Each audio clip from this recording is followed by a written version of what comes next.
Javha wakaona supa wakati gore rekungangurwa. 2026 igore rekungangurwa. Yardman ndibosedza pakaipa ndashamisika ndarukutika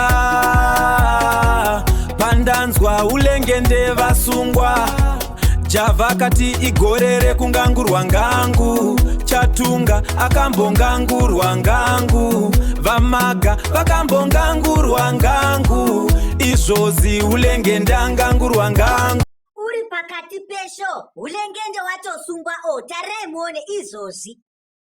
Olha,